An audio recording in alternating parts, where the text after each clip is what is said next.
Como a maioria de vocês, eu fiquei sabendo, está em jejum, vocês então não vão se importar com a hora que eu terminar.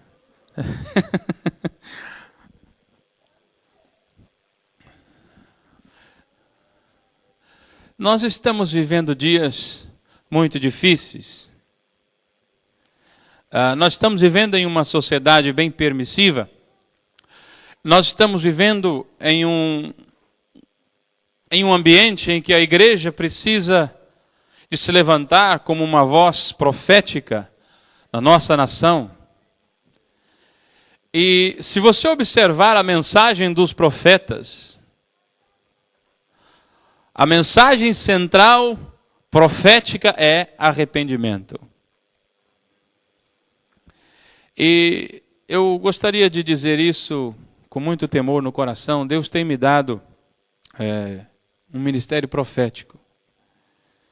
E eu tenho procurado estar sensível também ao lugar, principalmente quando nós estamos num determinado lugar, precisamos ter a sensibilidade do Espírito para perceber em que estado o povo está.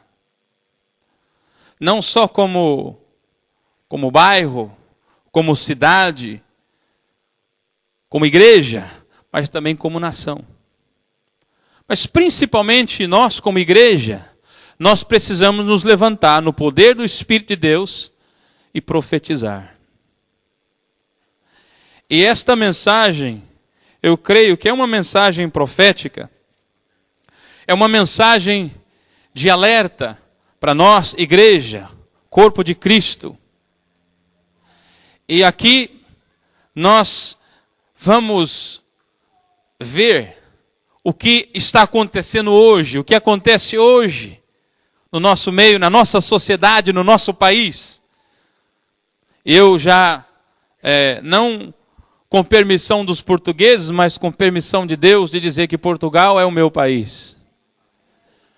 Porque foi aqui que Deus me colocou neste momento, nesta hora, e eu preciso dizer para você, meu irmão, que Deus tem pressa de fazer aquilo que Ele quer fazer.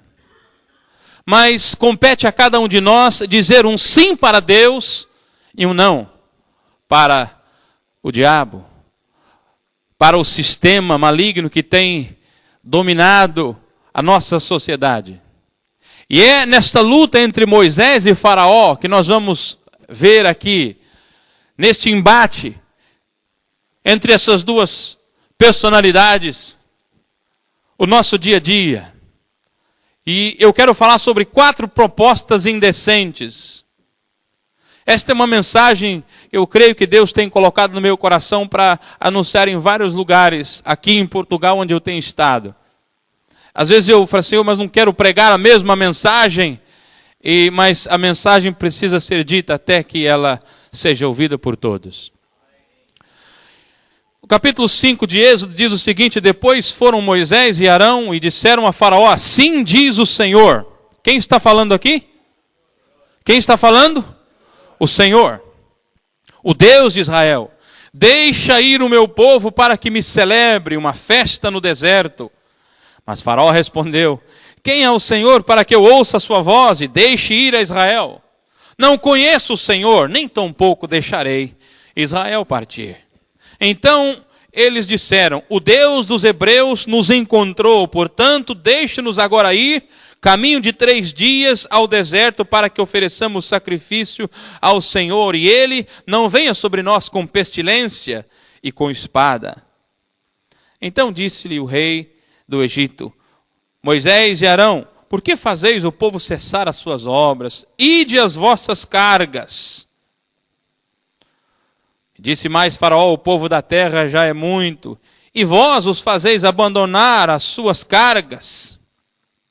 Agora lê o verso 9 comigo.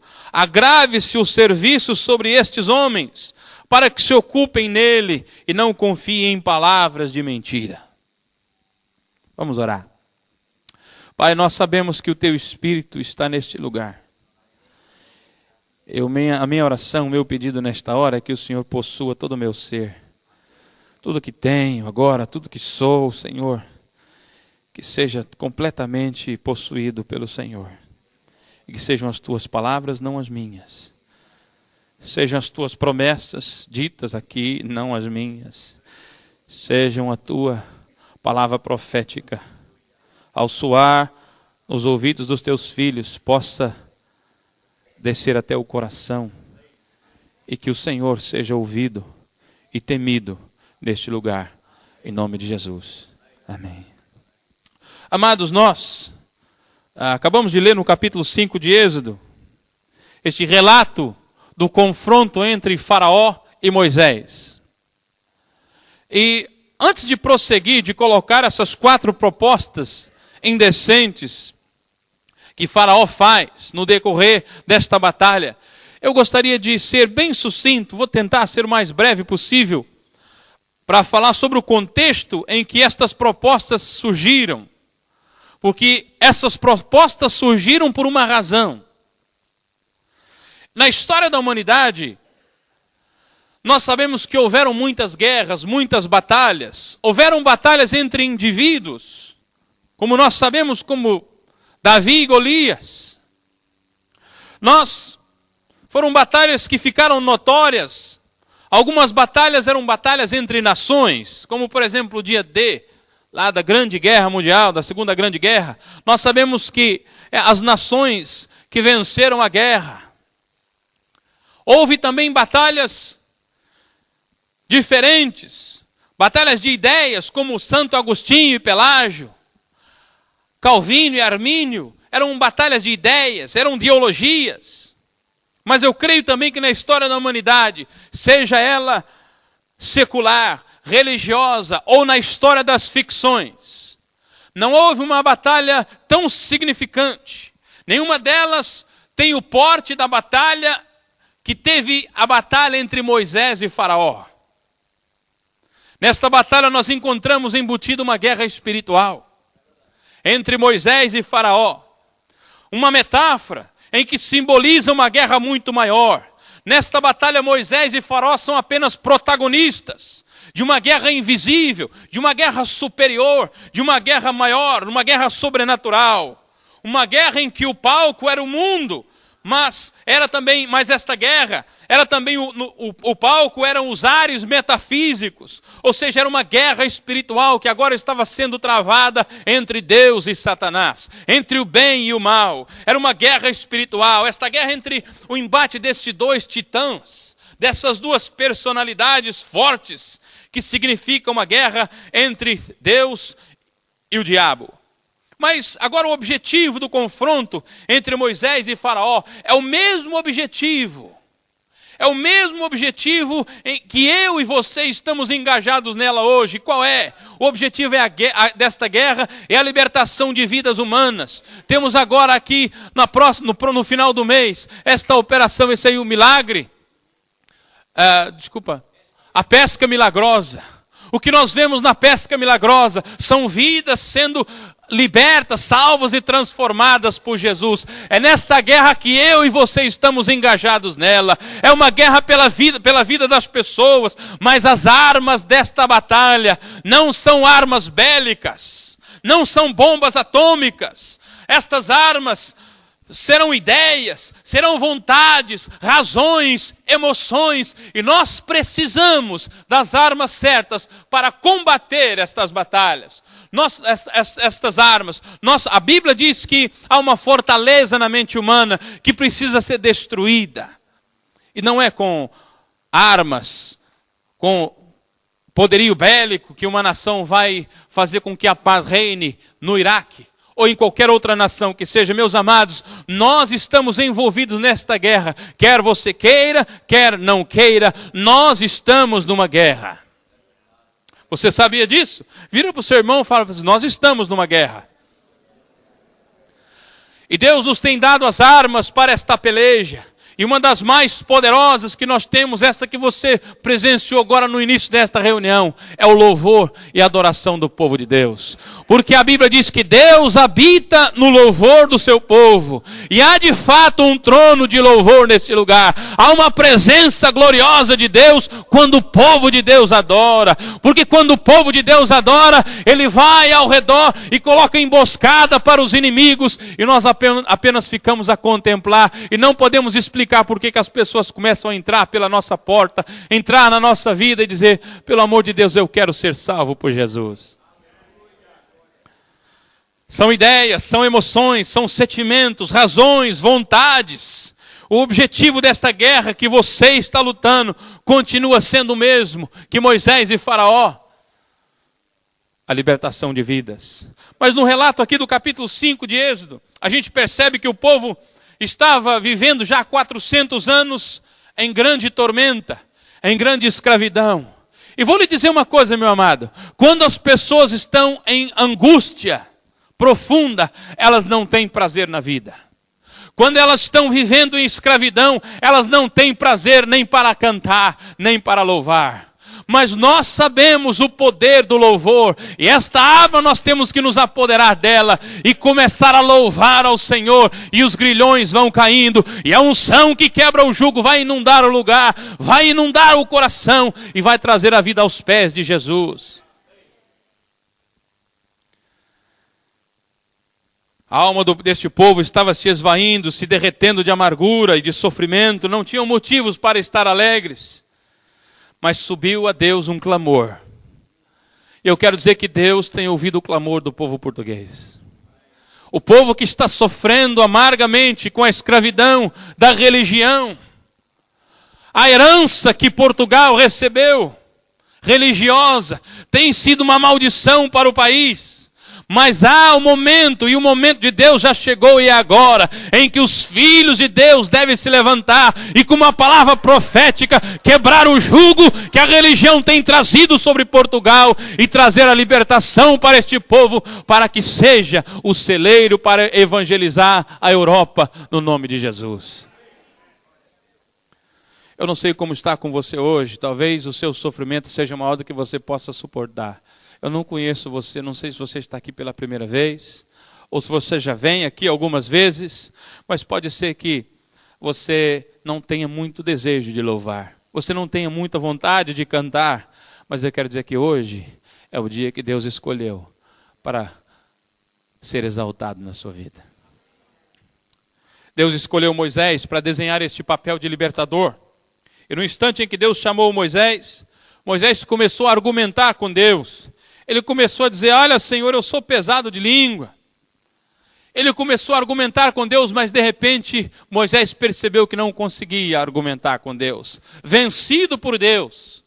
Moisés então se coloca agora no caminho, de volta ao Egito, e entra agora neste momento em que Moisés entra no palácio.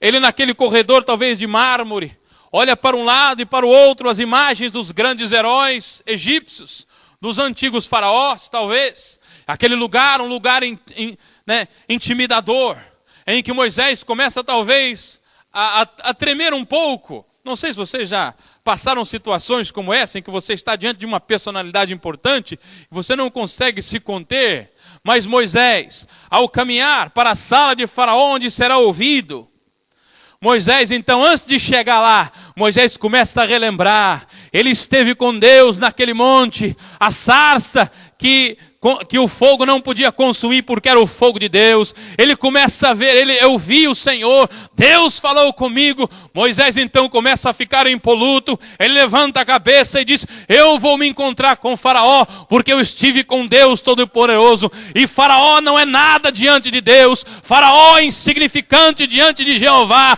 porque eu estive com Jeová, e Faraó tem que me ouvir. Talvez Faraó lá na sua cadeira sentado, assim com a mão no queixo, não se percebe, talvez, que Moisés está ali. Mas chega a hora que Moisés, então, chega diante de Faraó. Moisés não faz como os outros antes, de cabeça baixa, mas Moisés tete a tete, olha nos olhos de Faraó e diz: Faraó, eu tenho uma mensagem de Deus para você. Igreja, você tem uma mensagem profética para Portugal. Você deve dizer a Faraó. E Moisés olha para Faraó e disse: Faraó, o Deus dos hebreus apareceu a mim e me manda dizer a ti: deixa sair o meu povo, porque você tem colocado as suas mãos sobre este povo, você tem escravizado este povo, você tem trazido angústia a este povo, você tem trazido tortura e amargura à alma deste povo, e este povo pertence ao Deus Todo-Poderoso. Solta este povo, Faraó. Well, imagine, agora Faraó é ímpio, ele não conhece o Deus dos hebreus, ele é mau, mas Deus é glorificado em cima da dureza do coração de Faraó. E Deus, através de Moisés, começa agora a humilhar os deuses do Egito, as divindades, as maiores divindades do Egito, porque na verdade o Egito tinha muitos deuses, mas havia 10 divindades principais no Egito. 10. Eu gostaria de rapidamente ir a elas com você aqui. Eu não sei se está sendo gravado, mas depois você pode pegar isso aí. Eu tenho aqui também gravado, depois você pode ler, pode ouvir. Aí temos então a primeira praga. O rio se transforma em sangue. Por que o rio se transforma em sangue? Osíris e Íris. Osíris e Íris são divindades que cuidam do rio. São divindades da fertilidade. E o Nilo é responsável pela fertilidade do Egito. De repente, agora as águas se transformam em sangue para demonstrar que o Deus de Israel é maior do que Ísis e Osíris. Mas mesmo assim, Faraó não se dobra. Nós vemos então a segunda praga, que é a praga das rãs. As rãs cobrem a terra por quê? Porque Hathor, que é H-O-R, era um deus na forma de um sapo. É um Deus sagrado que cuida das colheitas e não permitia que os insetos destruíssem as colheitas do Egito. Agora Deus manda rãs com abundância. E eles começam a destruir com as plantações do Egito. E Hathor era divindade, parece mais rato, né? Mas Hathor era a divindade que deveria proteger as colheitas. E começa agora a destruir. Sabe por quê? Porque Hathor é incapaz de proteger o Egito, ele é incapaz de acabar com as rãs que assolam o Egito, mas Faraó continua obtuso, continua teimoso, mas ele não quer ceder. Deus então manda a terceira praga, a praga dos piolhos. Sebe era o deus da terra, que dava vida à terra, mas agora o próprio Sebe, a divindade que cuida da terra, também se torna impotente diante de Jeová.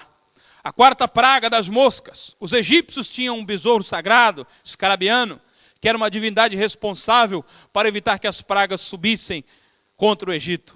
Esse besouro também é humilhado e ridicularizado. E a batalha continua. A quinta praga, a peste dos animais. Os egípcios tinham uma divindade chamada Apis, que era o touro sagrado do Egito. Os animais começavam a ter furúnculos e começam a crescer doenças, tumores nos animais. E o touro sagrado do Egito não tem poder para impedir tal assolação. A sexta praga, as úlceras. Eles tinham um deus chamado Tifon, que era o deus da saúde. Agora começam a romper nas pessoas, feridas por todo o corpo. Os egípcios agora começam a clamar ao deus Tifon: vem, me sara, me cura. Mas Deus Tifon não pode salvá-los, porque Tifon não é Deus coisa nenhuma, porque nós sabemos que só o Senhor é Deus, aleluia. Só Jeová é Deus, só Jeová Rafá, Ele é o Deus que cura, e Ele é mais poderoso do que Tifon. E Ele está aqui nesta noite. Se você está enfermo, o Deus Jeová Rafá, Ele tem poder para curar a sua enfermidade, Ele tem poder para tirar você as dores, e seja a enfermidade que for, porque Deus é o único que pode fazer. A sétima praga, saraiva, cai fogo do céu. Os egípcios tinham uma divindade chamada Xô, que era o deus da atmosfera. E Xô não consegue reverter o processo agora atmosférico, né? E o processo de destruição do próprio ambiente atmosférico. Xô também é impotente diante de Jeová. A 8ª praga, os gafanhotos. Serápia era a divindade protetora das colheitas. Só que Serápia também não tem a solução para o problema do Egito. Serápia também se mostra impotente diante de Jeová. 9ª praga, as trevas invadem o Egito, o sol recusa-se a aparecer.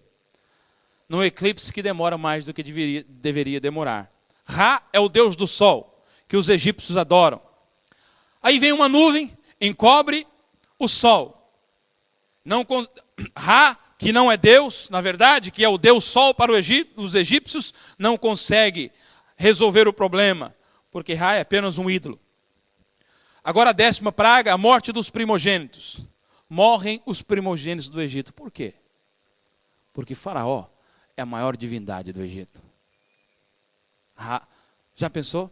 Faraó, a maior divindade do Egito, agora vê com o seu filho nos braços. Não pode fazer absolutamente nada.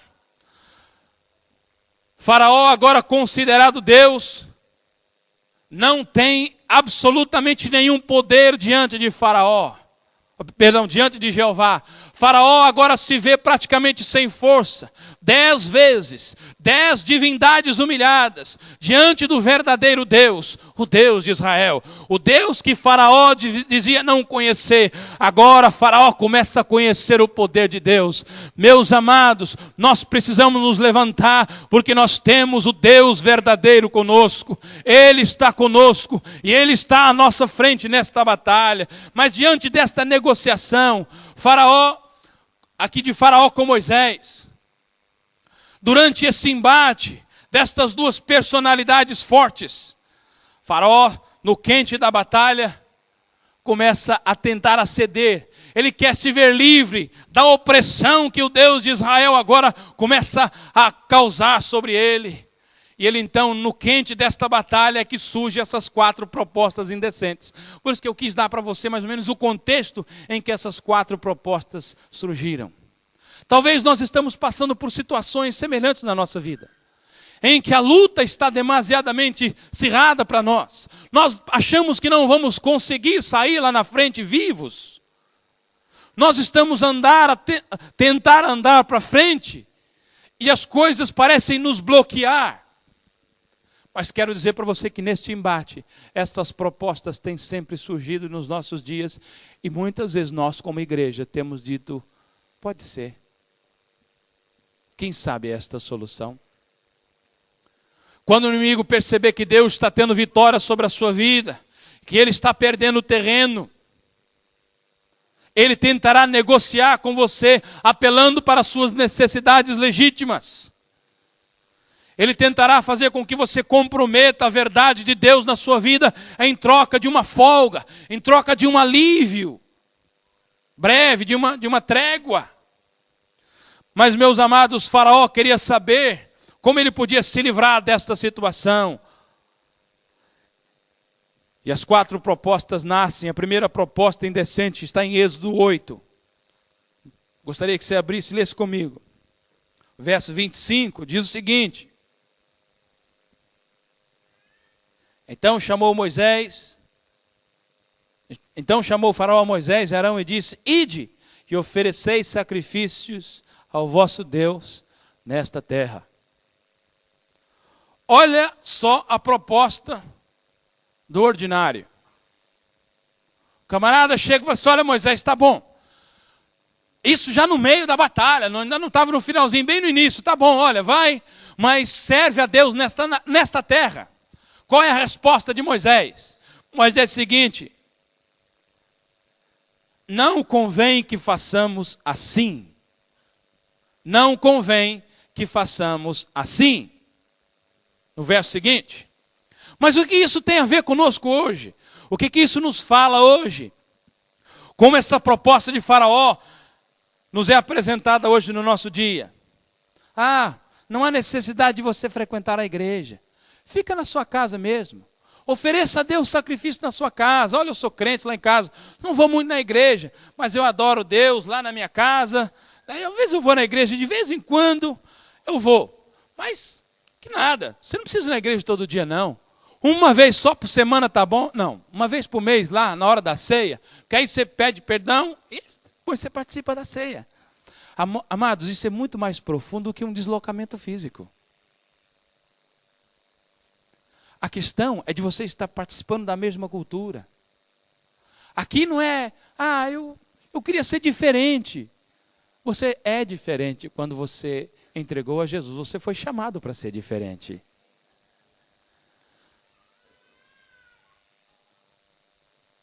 Para que ser diferente se nós podemos ser parecidos então?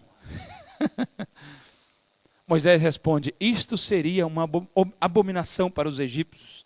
Nós recebemos uma palavra de Deus, uma ordem, um mandamento, que nós temos que sair do Egito para adorar a Deus. Meus amados, entenda, nós temos que sair do Egito para adorar a Deus.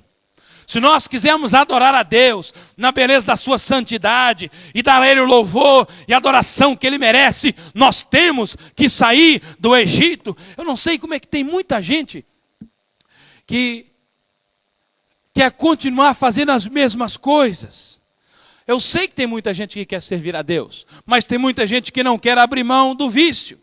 Não quer abrir mão do estilo de vida, quer continuar do mesmo jeito, fazendo as mesmas falcatruas, fazendo as mesmas aldrabices, não é isso a palavra? Tá vendo? Estou aprendendo português. Fazendo as mesmas coisas sempre, mentindo, enganando as pessoas, vivendo com a mulher que não é sua mulher, vivendo com o marido que não é o seu marido, traindo o esposo ou a esposa. As pessoas querem servir a Deus, mas querem continuar vendo os filmes pornográficos depois que voltam da igreja. Querem continuar lá no seu computador acessando aquelas coisas que não devia. As pessoas querem servir a Deus e continuar fazendo as coisas absurdas. Amados, não há como adorar a Deus se nós não sairmos do Egito. Se queremos a bênção de Deus, se queremos ser uma igreja profética, nós temos que sair do Egito.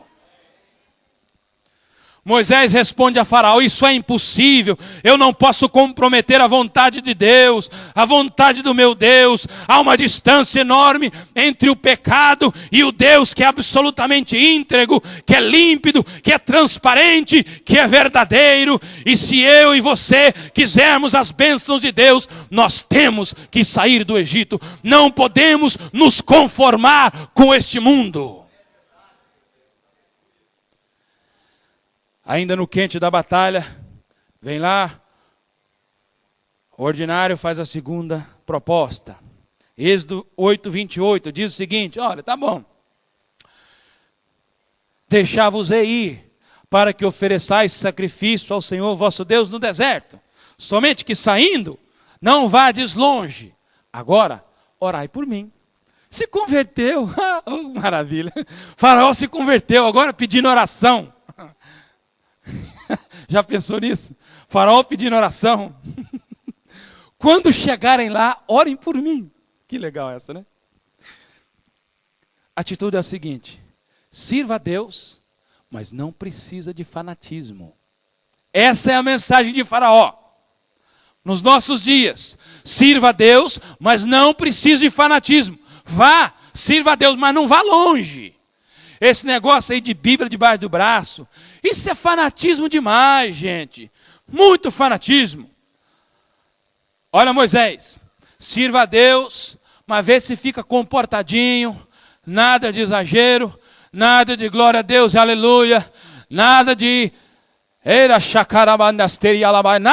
nada desse negócio. Vai, serve a Deus, vai aí com a sua religiãozinha. Tem gente que diz assim, pastor, eu adoro os crentes, sabe? Eu só não gosto de fanatismo. Eu digo assim, eu também não gosto, não. Eu também não. Mas sabe que tem uma coisa que me deixa grilado, me deixa, às vezes, confuso? Não deixa nada, mas vamos supor, o camarada acorda às 5 horas da manhã, vai correr, fazer um Cooper, né? Tá gordinho assim, que nem o pastor Robson, assim, com uma barriguinha. O ministério em expansão, 5 horas da manhã, todos os dias, vai fazer Cooper. Aí as pessoas dizem, eita, que sujeitinho disciplinado. Olha, eu tenho inveja. Quem me dera, os gordinhos falam assim, quem me dera se eu tivesse essa disciplina. Mas vai o sujeito levantar às 5 horas da manhã, porque tem uma reunião de oração na minha igreja. Esse cara é fanático, está doido. 5 horas da manhã para orar. Aí, a mulher que frequenta a casa das amigas, ou o chá das 5, né? Lá, aquela roda assim, rodeada de peruas, está todo mundo lá. Aí eles falam assim, nossa, essa pessoa é socialite, né? É uma pessoa sociável. Olha que pessoa formidável, se dá bem com todo mundo. Mas aí ela diz, lá na roda das amigas, talvez vou comentar, olha, eu vou numa reunião, né, de irmãs lá da minha igreja, de senhoras lá da minha igreja, às 5 horas da tarde. Essa é fanática. Essa não serve para fazer parte do nosso clube, né, de peruas aqui. O homem trabalha 7 dias por semana, 10, 12, 14 horas por dia. Esse camarada é um cara trabalhador. Por isso que ele tem o que tem. É trabalhador. Dá até inveja. Mas se a gente faz uma campanha de jejum de 100 dias, eu ia falar 21, mas que está aqui escrito 21.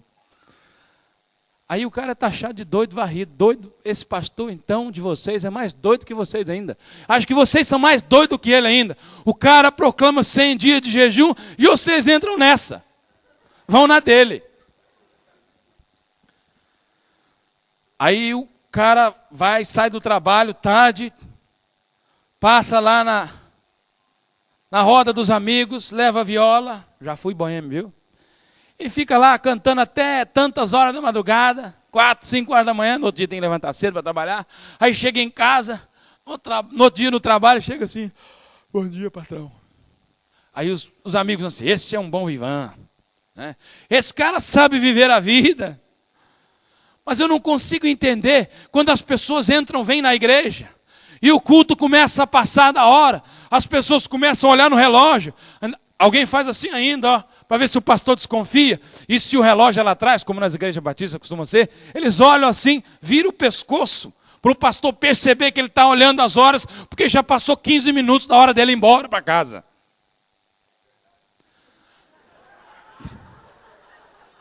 É verdade. Espero que não seja. Amados, Moisés tinha uma resposta para Faraó. Eu não faço acordo contigo, Faraó. Eu não faço acordo com você. Ou você obedece a Deus, ou você sofre as consequências. Amados, como igreja de Cristo, não como indivíduos, presta atenção. Deus, a Bíblia nos diz que Ele colocou Satanás debaixo dos nossos pés, igreja. Igreja. Mas como indivíduos na sua batalha cotidiana, aquele capirotozinho que sempre te atormenta, Deus lhe deu o poder para dar nele uma esfregazinha de vez em quando, certo? Ou toda hora, né? Claro.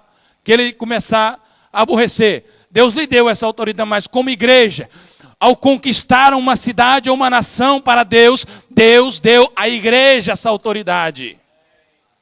Moisés disse para Faraó, não vou fazer negócio com você. Eu não posso abrir mão daquilo que Deus me mandou fazer. Quando o diabo e o mundo te fizerem propostas indecentes como estas, corra para Deus e não comprometa o chamado de Deus na sua vida. Não troque o bom da vida pelo melhor que Deus tem para você. Nunca troque o bom pelo melhor. A não ser que você queira viver uma vida medíocre. Preferir o bom ao invés do melhor é simplesmente viver na mediocridade. Ir longe com Deus é desfrutar dos benefícios de uma vida abundante. Vá longe, meu irmão. Ir longe com Deus é viver a vida plena. Ir longe com Deus é ir para a eternidade e viver com Ele para sempre e o adorar por toda a eternidade. Ir longe com Deus é aceitar o desafio de testemunhar, de convidar as pessoas para virem aqui no final do mês e serem apanhados. por esta pesca milagrosa que o Espírito Santo fará neste lugar. Ir longe com Deus é ser ousado e falar de Jesus para as pessoas. Ir longe com Deus é testemunhar para os amigos, ainda que eles venham criticar de si, venham fazer chacota de si. Vá longe sim, mas vá com Deus. Não vá longe sem Deus, porque se for longe sem Deus, você pode estar seguindo a Deus de longe e acontecer como aconteceu com Pedro. Você não tem forças quando a tentação chegar. Agora Faraó, no meio do seu desespero, endurece mais ainda o coração. E vem a terceira proposta. Já que não aceitaram as outras, eu vou fazer mais uma. Pode ir, tudo bem. Está no capítulo 10, no verso 10 e 11. Você vê que a batalha já estava lá na frente. Disse-lhe Faraó: seja o Senhor convosco, se eu vos deixar ir com as crianças. Vede como tendes más intenções. Não será assim. Agora ide vós os homens, e servi ao Senhor, pois isto é que pedistes. E os expulsaram da presença de Faraó. Agora presta atenção nessa proposta, amados. Quantos de vocês aqui são pais? Levanta a mão. Você percebe a proposta de Satanás aqui, a proposta de Faraó a Moisés? Pode ir sim, mas eu fico com os seus filhos. Pode ir, mas as crianças ficam. Eu acho que vocês estão tramando alguma coisa para mim, então vocês podem rir, mas eu fico com as suas crianças. Faraó ainda não tinha entendido aqui a questão. Faraó, não é o caso de você deixar ir um pouquinho. Ou vai longe, mas eu sei que vocês vão voltar. Porque se for longe, tem os filhos, ele certamente vai voltar. Satanás tem enganado muitas pessoas com esta proposta. Você pode, mas eu fico com seu filho. Eu fico a pensar, pastor Jacinto, se não há um plano arquitetado no inferno para manter cativa e prisioneira as nossas crianças. Isso acontece através da mídia, isso através da televisão, de uma maneira que você não consegue entender. Há talvez pessoas aqui que nem saibam onde os seus filhos estão neste momento. Você acha que os deixou em casa? Alguns nem sabem onde estão, ou não estavam em casa, ou não chegou em casa ontem à noite.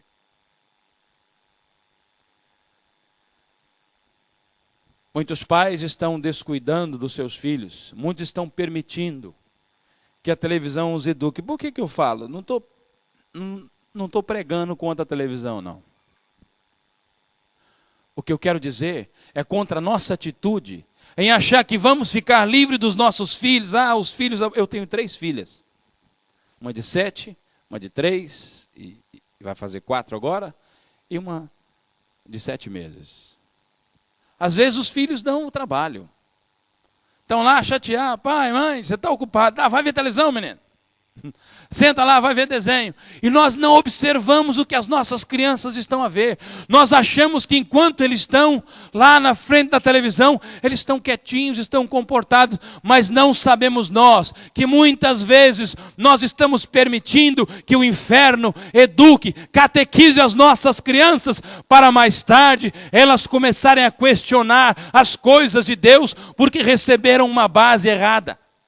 Receber uma fundação podre, receber uma fundação rota. Os artistas da moral mais baixa têm sido os exemplos, têm sido a referência para os nossos filhos. Os ídolos têm sido os ídolos para os nossos filhos.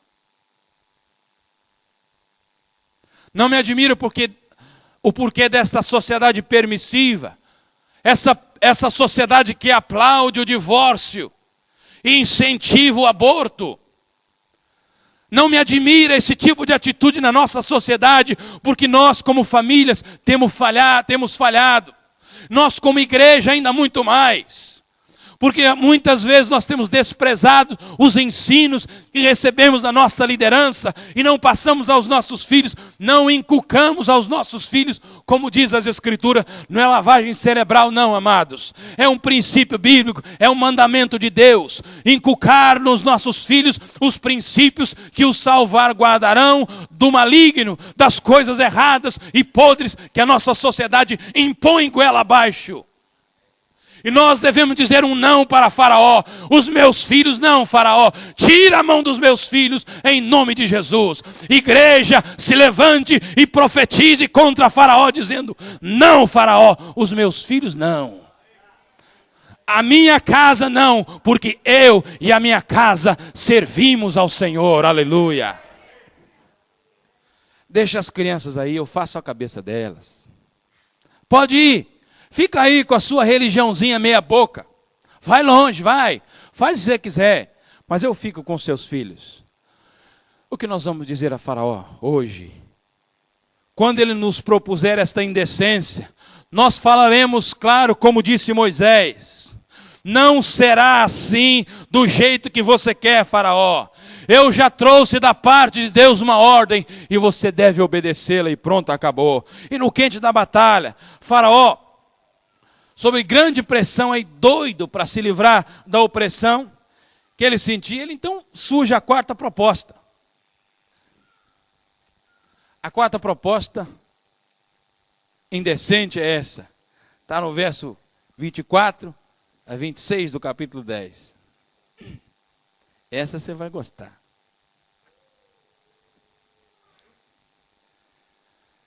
Então chamou o faraó Moisés e disse: ide servir ao Senhor, somente fiquem os vossos rebanhos e o vosso gado. Vão também convosco as vossas crianças. Tá bom. Você quer as crianças? Eu deixo as crianças aí. Na verdade, esses meninos vão ficar aqui fazendo muito barulho. Pode ir, mas eu fico com o vosso rebanho e o vosso gado.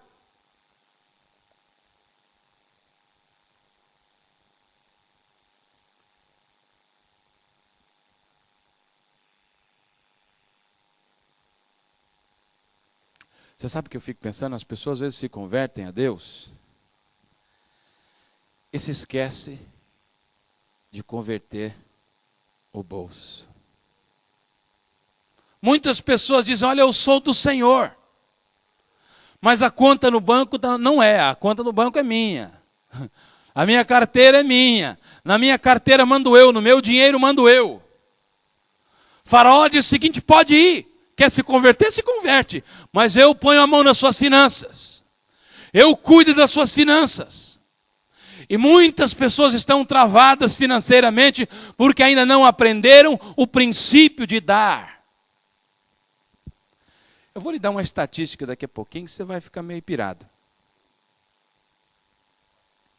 Aí a gente começa a objetar, né? Falar assim: olha, mas no Novo Testamento não fala de dízimo. Me mostra no Novo Testamento onde fala de dízimo aqui.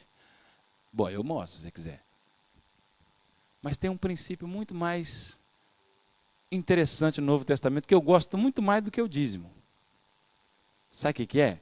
Porque no Novo Testamento não fala só da 10ª parte. Fala de tudo. Fala de tudo, porque Jesus diz o seguinte: onde estiver o teu tesouro, ali também estará o teu coração. Não servireis a dois senhores, ou há de amar um e aborrecer o outro. Não ajunteis para si tesouro na terra, onde a traça e a ferrugem consomem, mas ajuntai antes tesouro nos céus. Porque o vosso galardão é melhor, aonde a traça, o tesouro, nem ladrões roubam. E às vezes as pessoas se matam de trabalhar. Na Inglaterra, conheci várias pessoas, mas com o mesmo tipo de problema, mas tinha um casal novo. Foram para a Inglaterra, trabalharam. Sol a sol. Bom, na Inglaterra não tem muito sol, não posso falar assim. Mas horas e horas e horas. O homem, 40 e poucos anos, sofreu um derrame. Não dormia, não comia, mas queria juntar dinheiro. Passou não sei quantos dias, foi para a terra dos pés juntos. Morreu. A mulher se viu agora obrigada a trabalhar dobrado. Trabalha, não durou um ano mais. Bateu as botas e morreu.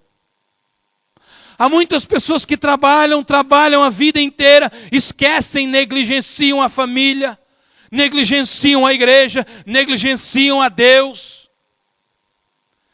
E quando chega na vida, agora eu vou me aposentar e vou servir a Deus, vou fazer isso, vou fazer aquilo, agora não tem mais saúde para nada.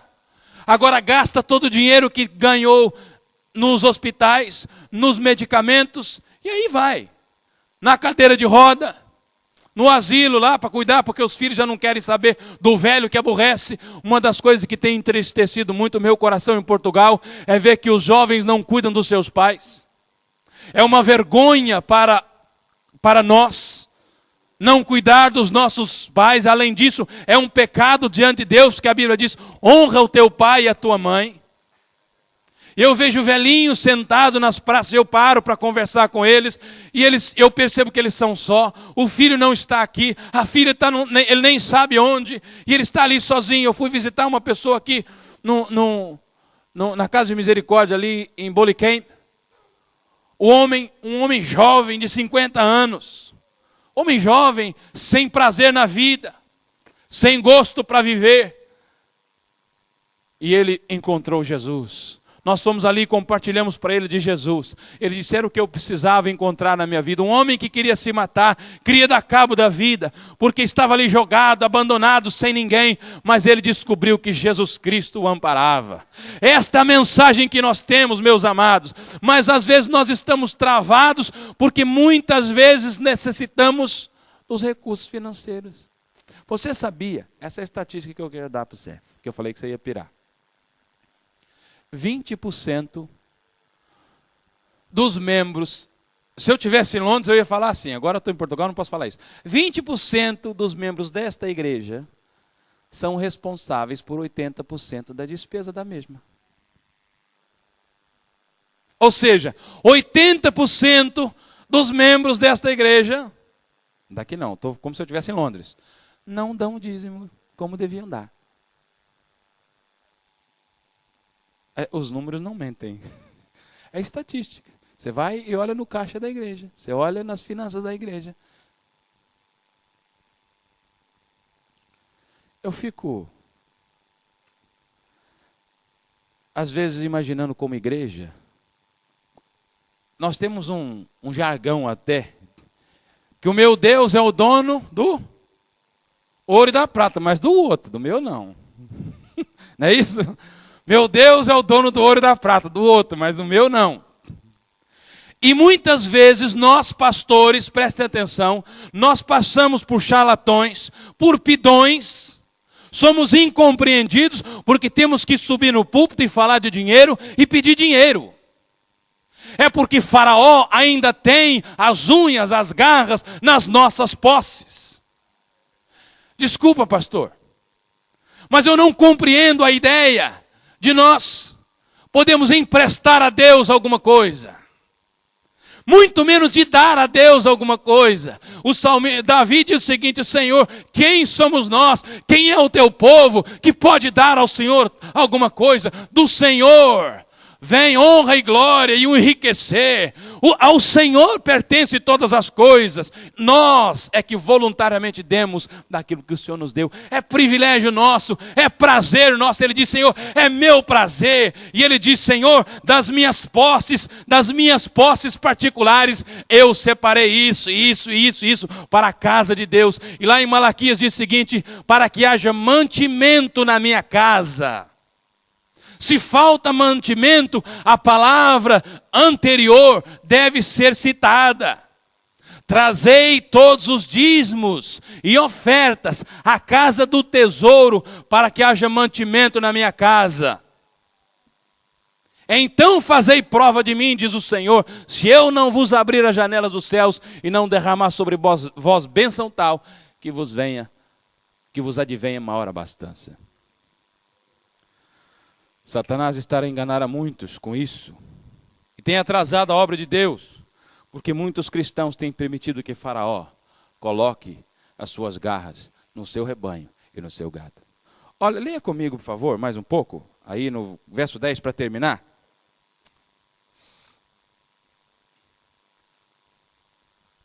Eu gostaria de sublinhar uma coisa muito interessante, que eu estava percebendo ontem à noite, ao ler esse texto, que eu gosto sempre de ler e reler, mas ontem eu percebi uma coisa interessante aqui.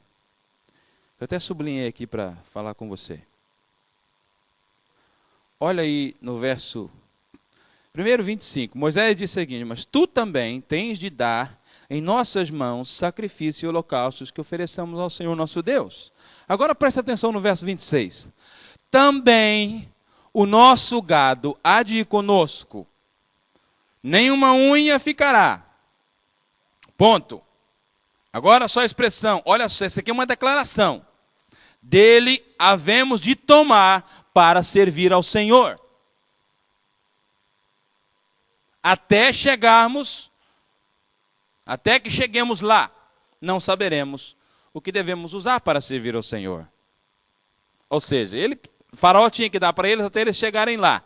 Mas eles já chegaram lá, agora eles têm que servir ao Senhor com o seu gado e o seu rebanho. Quantos aqui estão no Egito? Ninguém. Quantos já chegaram lá? Levanta a mão. Quantos foram libertos por Jesus? Salvos por Jesus? Vocês já chegaram lá. Então diz o seguinte: dele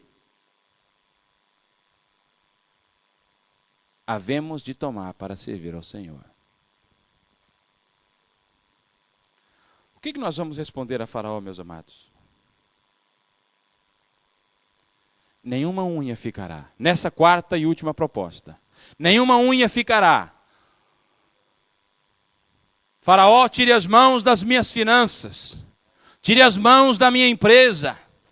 Ela é presente de Deus para servir ao Senhor. Eu gostaria de convidar você para ficar em pé comigo.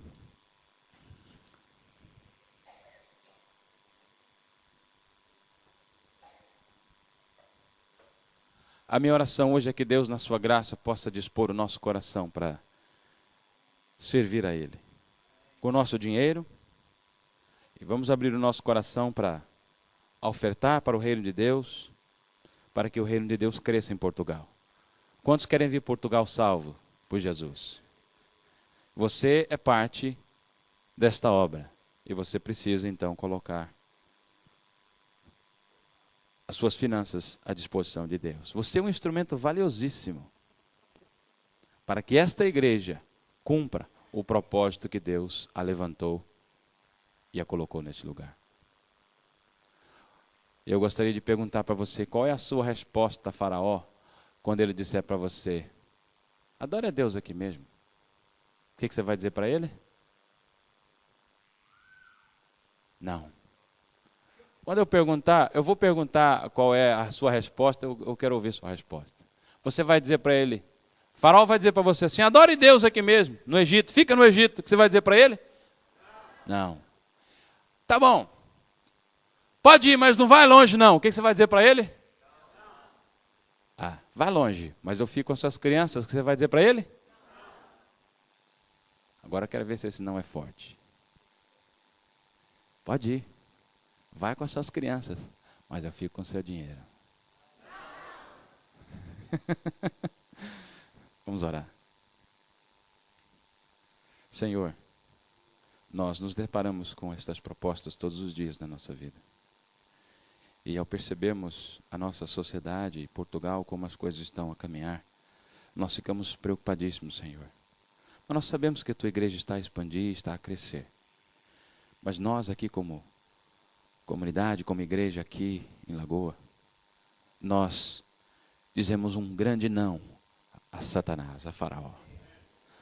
Nós dizemos um não, nós não estamos mais no Egito. Não voltaremos ao Egito, muito menos. Nós iremos longe sim com o Senhor. Nós evangelizaremos. Nós iremos longe na nossa devoção a Ti. Nós levantaremos as madrugadas para interceder, para orar. Nós nos esforçaremos, Senhor, para dar ao Senhor o nosso melhor, ao servir ao Senhor no louvor.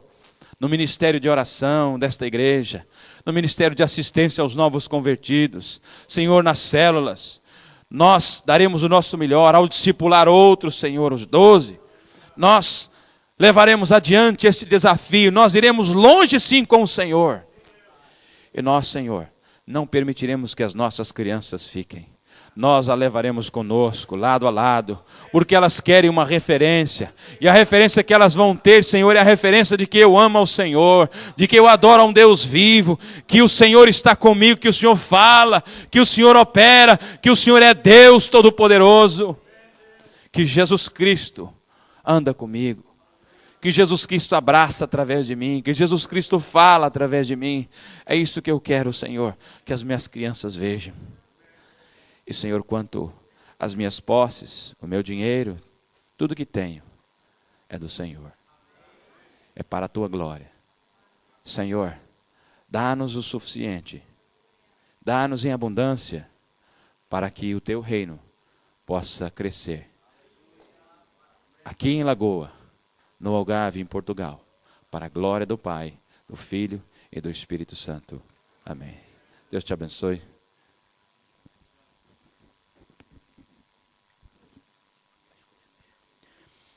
Ainda de pé, como estamos, queria que fechássemos os nossos olhos. Gostava de saber quantas pessoas temos neste momento entre nós que sabem que ainda estão no Egito, que sabem que ainda estão debaixo da tirania de um faraó.